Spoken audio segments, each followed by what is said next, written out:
नमस्कार भाइयों बहनों।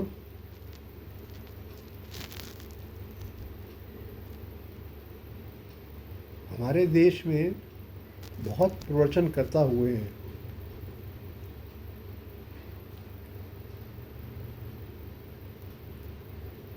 अपार स्वरूप दो चार को छोड़कर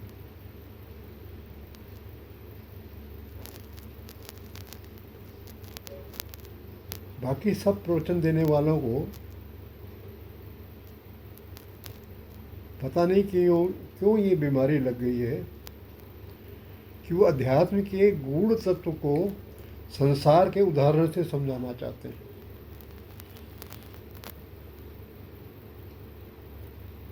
इससे श्रोता भ्रमित होगा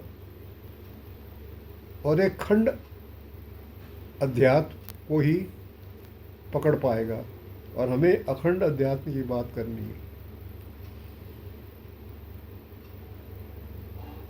अब मैंने सुना पहले प्रवचनकारकों को उनके द्वारा दिए गए उदाहरण उस मूल बात से जो वो समझाना चाह रहे उससे मेल ही नहीं खाते। क्वेश्चंस पैदा हो जाएंगे। जो कोई साधक सुन रहा है, गहन विचार और अध्ययन करने की क्षमता है, वो क्वेश्चन करेगा, क्योंकि आपने जो संसारिक उदाहरण दिया उसका कोई मैच ही नहीं। अब मैं आपको विचित्र बात बताता हूँ। अनंत सत्ता ने ईश्वर की एक ही उदाहरण की अनुमति आपको दी है, संसारिक। बाकी किसी उदाहरण की अनुमति नहीं है।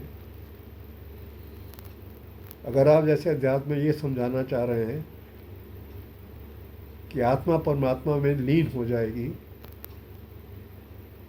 तो एक ही उदाहरण है इसका। वो ऐसे ही इसी प्रकार लीन होगी जैसे बर्फ पानी में लीन हो जाती है। इसके अतिरिक्त कोई उदाहरण आप दे ही नहीं सकते। किसी भी अवस्था का वर्णन आप कर रहे हो,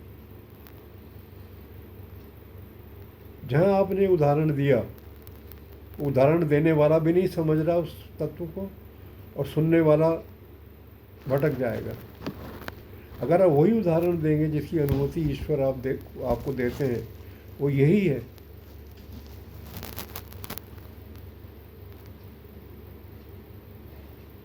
जो कहते हैं, जैसे प्रेम की बात करते हैं कि प्रेम ऐसा करो जैसे भंवरा फूल से करता है, ये गलत उदाहरण है।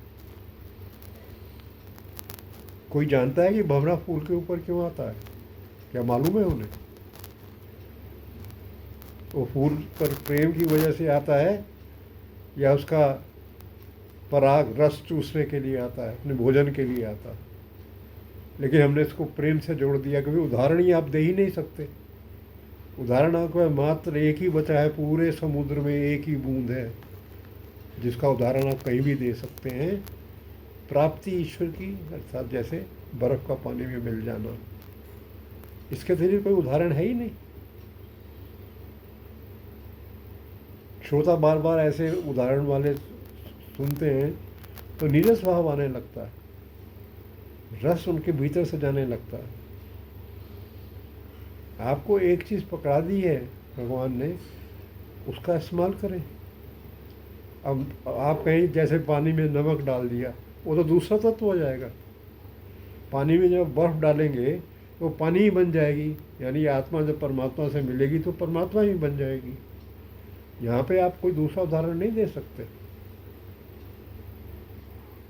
बहुत सी वस्तुएं, पानी सोडा है, सोडा पानी में डालो तो एकदम घुल जाता है, लेकिन लोग ज़्यादातर नमक का ही उदाहरण देंगे। जैसे नमक में पानी डालो घुल जाता है, ऐसे ही परमात्मा में मिलना।